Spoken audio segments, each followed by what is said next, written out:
Everyone, welcome back to my YouTube channel guys. और आज जो हम पढ़ने जा रहे हैं वो है ह्यूमन कैपिटल का पार्ट 2। इससे पहले मैंने आपको पार्ट 1 के अंदर ह्यूमन कैपिटल की डेफिनेशन के बारे में डिटेल में समझाया था। और अगर आपने उस वीडियो को नहीं देखा है तो प्लीज जाइए मेरे चैनल पे सब्सक्राइब कीजिए, शेयर कीजिए और लाइक कीजिए, ताकि आपको अपकमिंग जो वीडियो है इंडियन इकोनॉमी की और मैक्रो की और प्लस में 11th क्लास की वो आपको मिलती जाएंगी। और आपके जिस तरीके से एग्जाम्स पास आते जा रहे हैं तो ये बहुत ही आपके लिए हेल्पफुल रहेगी। ह्यूमन कैपिटल फॉर्मेशन जो मैंने आपको बताया था कि एक पर्सन की स्किल्स और एक्सपर्टाइज को ह्यूमन कैपिटल कहा जाता है। जैसे कि हर एक पर्सन जो होता है ना, सबकी स्किल्स और एक्सपर्टाइज मैंने आपको बताया था अलग अलग होती हैं। एक रिक्शा पुलर है वो भी मेहनत कर रहा है, एक डॉक्टर है वो भी मेहनत कर रहा है, लेकिन आप देखिए कि ह्यूमन कैपिटल के जरिए एक जो डॉक्टर है वो ज्यादा अर्निंग करता है और एक रिक्शा पुलर है जो वो कम अर्निंग करता है। तो इसी के चलते जो ह्यूमन कैपिटल है वो दोनों की क्या है, अलग अलग है। इस ह्यूमन कैपिटल के अंदर हम जो पढ़ रहे हैं वो सोर्सेज हैं, जिसमें सबसे पहला है इन्वेस्टमेंट इन एजुकेशन। चलो पहले हम ये समझते हैं कि ह्यूमन कैपिटल सोर्सेज का मतलब क्या होता है। देखिए, ह्यूमन कैपिटल सोर्सेज का मतलब होता है कि ऐसे क्या कंसेप्ट हैं जिसके माध्यम से ह्यूमन कैपिटल बहुत अच्छी हो या ह्यूमन कैपिटल जनरेट हो। जनरेट का मतलब हो गया कि आपके अंदर स्किल्स और एक्सपर्टाइज किस तरीके से अच्छी आए। तो जो सबसे पहला पॉइंट है वो है एजुकेशन। एजुकेशन आपको पता है कि मोस्ट इंपॉर्टेंट कंसेप्ट है। और अगर आपको ऐसा लगता है कि एजुकेशन अच्छी नहीं है तो नहीं भाई, एजुकेशन बहुत बढ़िया है। क्यों? क्योंकि याद रखना एक बात कि ऐसा कोई व्यक्ति नहीं है समाज के अंदर जो आपका भविष्य बदल सकता है। वो केवल आप ही हो जो अपने भविष्य को बदल सकते हो। क्यों? क्योंकि दूसरा व्यक्ति जो है वो आपका भविष्य बदलेगा नहीं, सिर्फ आपको गाइडलाइन करेगा। चलना आपने है उस कंसेप्ट के अंदर कि क्या अच्छा और क्या बुरा है। इसी में ही एजुकेशन जो है वो बहुत जरूरी है। और इसको कैसे समझेंगे, पहले समझो। देखिए, market value of human capital is equal to होता है benefit derived from education minus cost of education. क्या मतलब हुआ इसका? इसका मतलब ये हुआ कि जिस तरीके से एक पर्सन जो है वो आज अपनी एजुकेशन पे पैसा खर्च कर रहा है, ठीक है। मान के लेके चलो कि एक डॉक्टर है, एक डॉक्टर ने ना अपने एजुकेशन पे बहुत सारा पैसा खर्च कर दिया। अब जितना उसने पैसा खर्च कर दिया, अब इन फ्यूचर में जब वो डॉक्टर बन रहा है या डॉक्टर वो बन गया है, तो जब वो डॉक्टर बन गया है, जितना वो पैसा बाद में गेन कर रहा है और जितना उसने लगाया है, उसका डिफरेंसेस जो है वो market value of human capital है। जैसे मान लो एक डॉक्टर बनने के लिए एक पर्सन ने 10 लाख रुपए लगाए, ठीक है। अब 10 लाख रुपए लगाने के बाद उसने अपना क्लिनिक खोला। क्लिनिक इतना अच्छा चलने लगा, इतना अच्छा चलने लगा कि उसको बहुत ज्यादा बेनिफिट हो गया। वो 10 लाख से ज्यादा, कहीं गुना ज्यादा पैसा अर्निंग करने लग गया। तो उसकी ह्यूमन कैपिटल की मार्केट वैल्यू बहुत अच्छी है। ऐसे भी डॉक्टर हैं जो पैसा लगाने के बावजूद भी क्लिनिक खोलकर बैठे हुए हैं, लेकिन उनको कोई बेनिफिट नहीं मिल रहा है, यानी कि उनका ह्यूमन कैपिटल जो मार्केट वैल्यू है वो डाउन है। तो इसी के चलते हम ये समझ सकते हैं कि एजुकेशन बहुत इंपॉर्टेंट है। और किसी भी कंसेप्ट में देखो आप, चाहे आप सीए बनो, चाहे आप कुछ भी करो, तो उसके लिए क्या जरूरी है? एजुकेशन जरूरी है। जैसे सेकंड पॉइंट फर्स्ट पॉइंट में लिखा हुआ है कि education is the crucial source to update human capital. यानी कि अपडेट का मतलब होता है इंक्रीज करना। कि इंक्रीज कैसे करी जाएगी ह्यूमन कैपिटल? एजुकेशन के माध्यम से। फिर इसका जो सेकंड पॉइंट है वो ये है कि spending on education has the less ratio from having the benefits derived from education. यानी कि एजुकेशन से जो हम बेनिफिट ड्राइव कर रहे हैं, यानी कि हम जो गेन कर रहे हैं, वो हमेशा ज्यादा होना चाहिए in comparison of spending money on education. जितना आप पैसा स्पेंड कर रहे हो एजुकेशन पे, वो हमेशा रेशो कम होना चाहिए और उससे बेनिफिट जो होना चाहिए वो ज्यादा होना चाहिए। इसका मतलब हुआ कि आपका जो ह्यूमन कैपिटल है वो क्या हो रहा है? बहुत ज्यादा अच्छा हो रहा है, ठीक है। तो समझ आ गया आपको इन्वेस्टमेंट इन एजुकेशन। और आज लोग कर भी रहे हैं एजुकेशन के ऊपर पैसा खर्च, बहुत ज्यादा पैसा खर्च कर रहे हैं। क्यों कर रहे हैं? क्योंकि सबकी एक उम्मीद होती है कि आने वाले टाइम के अंदर मुझे इतना बेनिफिट मिले, इतना बेनिफिट मिले कि हम सोच भी ना सके। और वो सिर्फ और सिर्फ पॉसिबल है आपकी स्किल्स और आपकी एक्सपर्टाइज से। फिर सेकेंड पॉइंट मूव करते हैं हम हेल्थ एक्सपेंडिचर पे।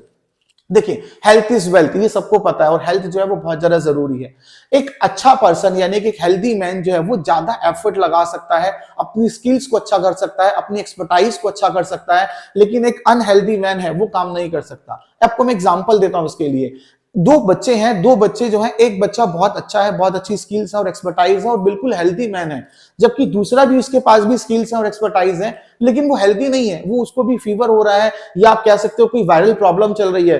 तो इसी के चलते वो जो पर्सन है, यानी कि जो वीक स्टूडेंट है, वो अच्छा काम नहीं कर सकता, अच्छा गेन नहीं कर पाएगा, अच्छा वो एग्जाम नहीं दे पाएगा। लेकिन जो हेल्दी मैन है वो ज्यादा बेटर कर सकता है और वो हमारी इकोनॉमी में कॉन्ट्रीब्यूट भी कर सकता है। So that is the point कि expenditure on health makes a person more efficiency and productive. यानी कि अगर हेल्थ पे पैसा खर्च किया जाएगा तो एक तो पर्सन के पास एफिशिएंसी भी अच्छी होगी और वो प्रोडक्टिविटी भी अच्छी कर पाएगा। और well healthy man can contribute much rather than unwell man, यानी कि ये भी जो मैंने अभी आपको बताया कि जो एक हेल्थी मैन है वो ज्यादा कंट्रीब्यूट कर सकता है रेदर देन किसमें, अनहेल्थी मैन से। तो दो चीजें तो हमें समझ में आ गई। क्या समझ आया? पहला कि एजुकेशन पे पैसा खर्च होना जरूरी है, दूसरा हेल्थ पे पैसा खर्च होना जरूरी है, क्योंकि अगर एजुकेशन पे और हेल्थ पे पैसा खर्च होगा तो एक व्यक्ति की स्किल्स, एक्सपर्टाइज यानी कि बहुत कुछ अच्छा होगा और ऐसे कंडीशन में वो हमारे इकोनॉमी के अंदर, हमारे जीडीपी में कंट्रीब्यूट भी बेटर कर सकता है।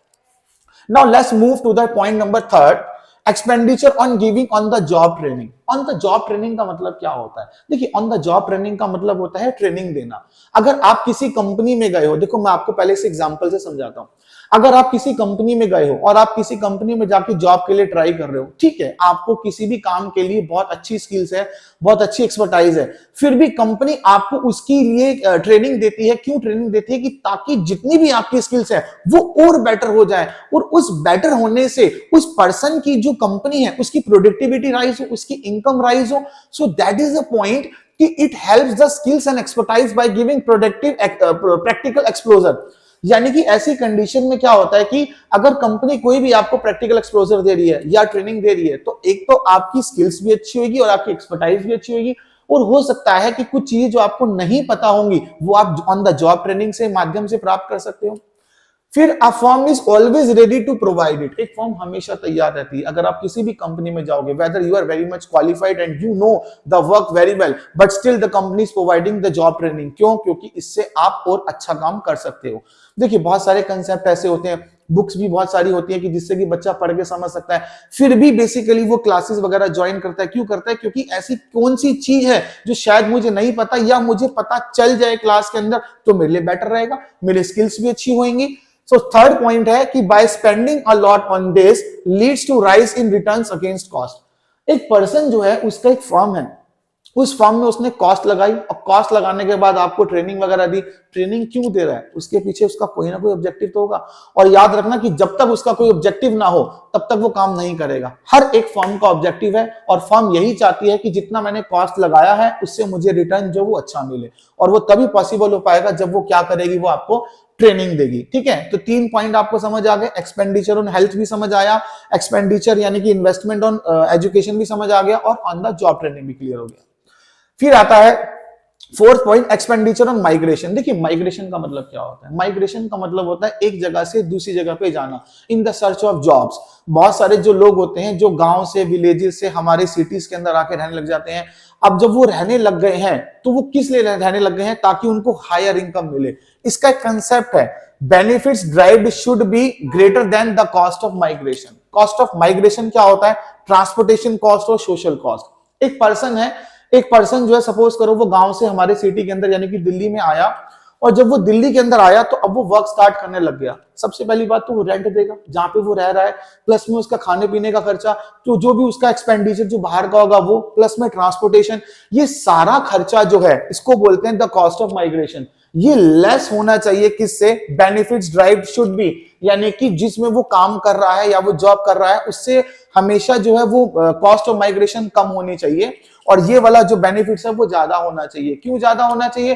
क्योंकि भाई अगर वो सारा का सारा पैसा अगर वो माइग्रेशन कॉस्ट पे लगा रहा है तो उससे कोई बेनिफिट नहीं दिखाई दे रहा। तो ऐसी कंडीशन में बेटर क्या है कि भैया तू वहीं पे जॉब कर ले। तो इसको बोलते हैं क्या? Expenditure on migration. और ये तभी पॉसिबल हो पाएगा when you have the skills and expertise.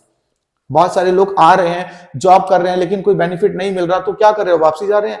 क्यों वापसी जा रहे हैं? क्योंकि भाई एक्सपेंडिचर बहुत ज्यादा हो रहा है। तो ये बहुत जरूरी है। फिर 5th आता है एक्सपेंडिचर ऑन इंफॉर्मेशन। आज सरकार या बहुत सारे जो लोग हैं वो इंफॉर्मेशन पे बहुत सारा पैसा खर्च कर रहे हैं। किस तरीके से जॉब मार्केट के अंदर कौन कौन सी वेजेस चल रही हैं, कौन कौन सी कंपनी है जो जॉब प्रोवाइड कर रही हैं। अगर वो जॉब प्रोवाइड कर भी रही हैं तो क्या वो मेरे लिए बेटर है? क्या वो मेरी स्किल्स के लिए अच्छी हैं? क्या ऐसी स्किल्स मेरे अंदर है कि मैं उस जॉब्स को गेन कर सकता हूं? नंबर 1। दूसरा, एजुकेशन इंस्टीट्यूशन। बहुत सारे एजुकेशन इंस्टीट्यूशन भी ऐसे होते हैं जिसके माध्यम से यानी कि जिसमें जाकर आप अपनी स्किल्स को गेन कर सकते हो। तो इसीलिए एक्सपेंडिचर और इंफॉर्मेशन पे पैसा खर्च करने पर भी एक व्यक्ति अपनी स्किल्स और अपनी एक्सपर्टाइज को अच्छा कर सकता है। अब आपको ये 5 पॉइंट तो समझ आ गए होंगे। Investment in education, health expenditure हो गया, ऑन द जॉब ट्रेनिंग हो गया, माइग्रेशन हो गया, इंफॉर्मेशन हो गया। तो ये सोर्सेज ऑफ जो ह्यूमन कैपिटल फॉर्मेशन है ये मोस्ट इंपॉर्टेंट है। देखो इसमें दो ही टॉपिक हैं, एक तो टॉपिक हो गया हमारे पास सोर्सेज और एक हो गया इसकी वीकनेस या प्रॉब्लम्स या limitation of human capital, right. और ये कंसेप्ट जो बहुत जरूरी है और इसके लिए हमने एक थीम बनाई है। थीम में अगर आप इस थीम को याद कर लो, वर्ड याद रख लो, थीम। थीम क्या होता है? टी मतलब दैट इज ट्रेनिंग, एच मतलब हेल्थ, ई मतलब एक्सपेंडिचर ऑन इंफॉर्मेशन, एम मतलब माइग्रेशन और ई लास्ट हो गया एक्सपेंडिचर ऑन एजुकेशन। ये 5 वर्ड याद रख लो, 5 वर्ड से ही आप इस सोर्सेज को इजीली तरीके से कर पाओगे। सो होप सो आपको ये सोर्सेज ऑफ ह्यूमन कैपिटल अच्छी तरीके से समझ आ गया होगा और इसके बाद हम थर्ड वीडियो के अंदर इसकी लिमिटेशंस और बचे हुए कंसेप्ट को कराएंगे। Till then bye bye to all.